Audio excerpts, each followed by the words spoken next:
کو ڈاکٹر نے، دوست نے ہاسپٹل کو مجھے مدعو کیا. اس کی خوش قسمتی تھی یا جو بھی تھا، مجھے مدعو کیا انوگریشن کے لیے. میں وہاں چلا گیا. جانے کے بعد گفتگو کے لیے کہا. میں نے کہا بہت ساری گفتگو میں کر لوں گا، لیکن میں کبھی آپ کی اس بزنس کی کامیابی کے لیے دعا نہیں مانگ سکتا. اور آج بھی میں یہ کہوں گا، میری دعا ہے کہ کم سے کم مریض آپ کے پاس پہنچے. میری یہ دعا ہے آپ کے ہاسپٹلز جو ہیں وہ ویران ہو جائیں. سیکرٹری صاحب نے تو آئیڈیا کو ہی مسئلہ قرار دیا ہے، اس میں میں بات کروں گا. کہا ہے کہ معاشرے کا المیہ یہ نہیں ہے کہ معاشرے میں برائی عام ہو رہی ہے. عجیب بات ہے. معاشرے کا، سماج کا المیہ یہ نہیں ہے کہ برائی عام ہو رہی ہے. کہتے ہیں کہ معاشرے کا سب سے بڑا المیہ یہ ہے کہ اچھائی کی حوصلہ افزائی نہیں ہو رہی ہے.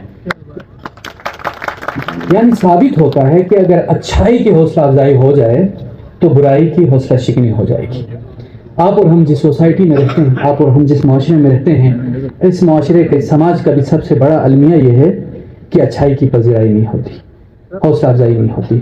جس دن نیکی کی، خیر کی، اچھائی کی، بہتری کی پذیرائی ہو جائے تو یقیناً بدی کی حوصلہ شکنی ہو جائے گی، اور وہ معاشرہ کمال کی طرف، وہ سماج کمال کی طرف گامزن ہو جائے گا. یقیناً یہ ایک سفر تھا، کٹھن سفر تھا، مشکل سفر تھا. آپ سب کا آئیڈیا کہ ڈاکٹر صاحبان سے مجھے خصوصی دلچسپی ہے، خصوصی محبت ہے، کیونکہ مجھے آپ کی جاب کے نیچر کا اندازہ ہے. یوں تو آپ میں لوگوں کو چمک دمک بھی نظر آتی ہیں، خاص کر ڈاکٹر حضرات فائنینشلی ساؤنڈ بھی ہوتے ہیں، تو رشک کی نگاہوں سے آپ کو معاشرہ دیکھتا ہے، سماج دیکھتا ہے. لیکن میں آج بڑے تأمل کے ساتھ یہ بات کہوں گا کہ سوسائٹی میں سب سے زیادہ جو جسے کہیں قابل رحم طبقہ ہے، وہ سیاستدانوں کے بعد ڈاکٹر حضرات ہیں. جی، ایک مثال پیش کروں.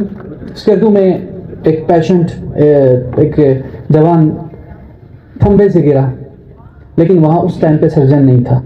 شاید ڈاکٹر دانش کو پتا، پورے بلتستان ریجن میں ایک بھی نیورو سرجن نہیں تھا.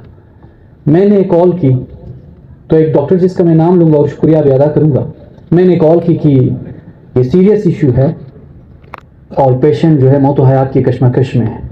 انہوں نے سی ٹی اسکین کی رپورٹ مانگی. انہوں نے مجھے کہا کہ سر پیشنٹ انتہائی مشکل میں ہے، میں نکلتا ہوں. گلگت سے نکلے، سفر کیے، آرام نہیں کیا، سیدھا تھیٹر گئے. 3 سے 4 گھنٹے انہوں نے آپریشن پہ لگایا. 4-5 گھنٹے کے بعد وہ نکل کے چائے پینے کے لیے میرے ساتھ بیٹھے. اس ڈاکٹر کا نام ہے سید عارف. میں شکریہ ادا کرتا ہوں. یہ پیشنٹ چاہیے، یہ جرات چاہیے، یہ خلوص چاہیے، یہ محبت چاہیے. میرے جو آپ کے DHQs ہیں، RHQs ہیں، ویران ہو جائے، میری یہ دعا ہے. لیکن آپ کے پاس جو بھی مریض پہنچ جائے، میری یہ بھی دعا ہے کہ آپ